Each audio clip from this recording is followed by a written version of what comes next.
देख रहे हैं आवाज न्यूज और आज बिहार की सियासत में कह सकते हैं एक नई ऊर्जा भरी गई है।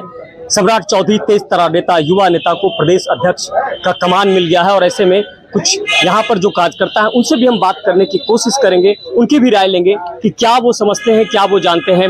और देखिए कई सारे लोग इनसे हम बात करेंगे। सर, इस बार बीजेपी के लिए जिस तरह से युवा चेहरे की अगर बात की जाए तो सम्राट चौधरी को प्रदेश अध्यक्ष, कितनी खुशी और कितना इसमें लग रहा है कि बीजेपी को एक कैसा नेता मिला? देखिए, आज पूरा बिहार खुश है, एक युवा नेतृत्व मिला है हम लोग को। हम भी युवा जिला अध्यक्ष है सीतामढ़ी के। आज पूरा बिहार युवा जोश से भर गया है और अब ये जो सरकार है महागठबंधन की, इनकी उल्टी गिनती आज से शुरू हो गई है। एक मजबूत नेतृत्व भाजपा को मिला है और आप 2024 और 25 में इसका रिजल्ट देखिए। चलिए 2024-25 में आपसे भी हम जानना चाहेंगे, एक जिस तरह से ये बिहार की सियासत को अगर हम समझ पाए, पिछले 14 साल से हम भी बिहार की सियासत को देख रहे हैं, जिस तरह से बीजेपी अपनी पूरी रणनीति तय कर रही है। उपेंद्र कुशवाहा साथ आ गए, कुशवाहा समाज से अगर सम्राट चौधरी की बात करें उनको लाया गया है और कई अन्य चेहरों को आगे, जो बीजेपी पहले से कह रही थी कि युवा और कार्यकर्ता को तवज्जो दिया जाएगा। एक बड़ी चुनौती है महागठबंधन बनाम बीजेपी। किस तरह से आप कार्यकर्ता और नेता देख रहे हैं? देखिए, आज तो यहाँ से हम केंद्रीय नेतृत्व का बहुत बहुत बधाई देना चाहते हैं कि उन्होंने प्रदेश अध्यक्ष के लिए इतना समर्थवान युवा नेतृत्व को आज जो हमारे प्रदेश अध्यक्ष बनाया है। इसमें पूरे प्रदेश में जिले के हर कोने कोने के कार्यकर्ता बहुत ही खुश है और सभी अपने घरों में और सभी अपने प्रखंडों में, हमारे मंडलों में खुशी की लहर है और बहुत उतनी ही खुशी से वो लोग मना रहे हैं।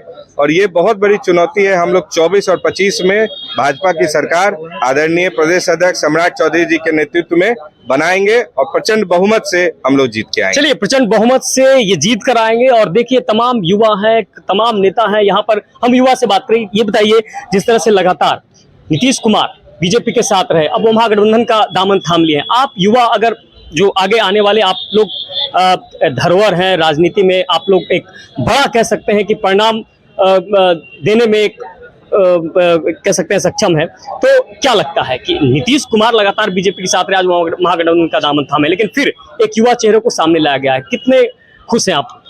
देखिए, खुश तो हम लोग हैं ही, क्योंकि हम लोग खुश होकर ही अपने घर समस्तीपुर जिला से चल के यहाँ आए हैं सम्राट चौधरी जी को बधाई देने के लिए। देखिए, सम्राट चौधरी जी अध्यक्ष पद के काबिल भी थे। देखिए, भारतीय जनता पार्टी कार्यकर्ताओं की पार्टी है।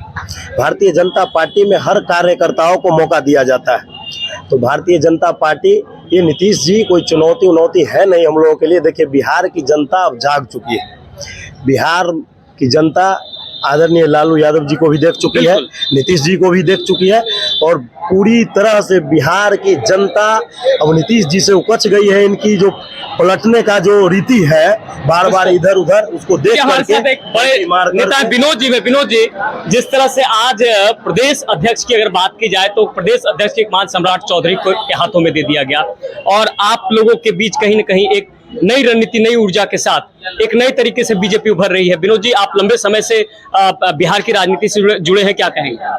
देखिए, बहुत खुशी की बात है कि सम्राट चौधरी जी को भाजपा का प्रदेश अध्यक्ष बनाया गया है और हम बधाई देंगे केंद्रीय नेतृत्व को, आदरणीय राष्ट्रीय अध्यक्ष जी को, आदरणीय प्रधानमंत्री, गृह मंत्री और सभी नेताओं को, जिन्होंने कार्यकर्ताओं की भावना का सम्मान किया है। कार्यकर्ताओं का डिमांड थे सम्राट चौधरी और निश्चित रूप से सम्राट चौधरी के नेतृत्व में भाजपा काफ़ी मजबूती से आगे बढ़ेगा और आने वाले लोकसभा सीट चुनाव में 40 की 40 सीटों पर हम विजय प्राप्त करेंगे आदरणीय नरेंद्र मोदी जी के नेतृत्व में, सम्राट जी के नेतृत्व में।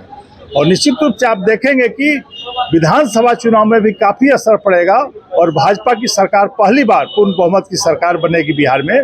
और निश्चित रूप से हमें लग रहा है कि अभी जो जदयू राजद के लोग हैं, काफी बेचैनी है उनमें कि सम्राट चौधरी क्यों बन गए, तरह तरह की बातें कर रहे हैं। लेकिन देखिए, जदयू के जो प्रदेश अध्यक्ष हैं, उन्होंने अभी कुछ देर पहले मेरी बातचीत भी हुई थी, उन्होंने कहा कि इस समीकरण से कुछ होना नहीं है, आने वाले समय में जनता जानती है। जनता क्या जानती है? अरे, जनता तो जानती है। जनता ने हमारे आदरणीय प्रधानमंत्री को 2/3 बहुमत से 2 बार प्रधानमंत्री बनाया है।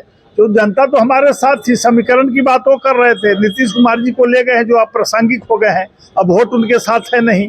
राजद का भी वोट पूरी तरह से बिखर चुका है, क्योंकि आज बिहार की जनता गुलामी और नेता गुलामी नहीं पसंद करते हैं, वंशवादी परंपरा को नहीं पसंद करते हैं। और उन पार्टियों में निश्चित रूप से जो गुलाम होंगे वही रहेंगे।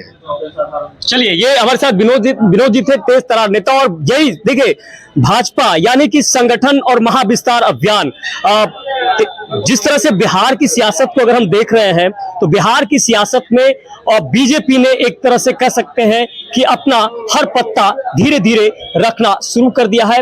और आने वाले समय में चाहे वो लोकसभा चुनाव हो चाहे वो विधानसभा चुनाव, और ऐसे में लोकसभा और विधानसभा चुनाव के समीकरण एक तरह से सियासत में यानी शतरंज की जो चाल होती है उसमें प्यादा कहां और कैसे बिछाना है, बीजेपी अब धीरे धीरे ये रखना शुरू कर दी है।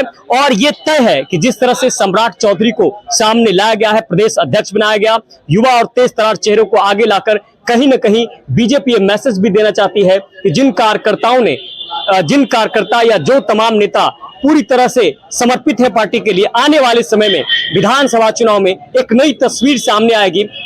और आने वाले समय में जो लोकसभा और विधानसभा चुनाव है, महागठबंधन बनाम बीजेपी की जो चुनौती है उसको चुनौती देने के लिए बीजेपी पूरी तरह से तैयार है। पटना से आवाज न्यूज के लिए संजीव राय।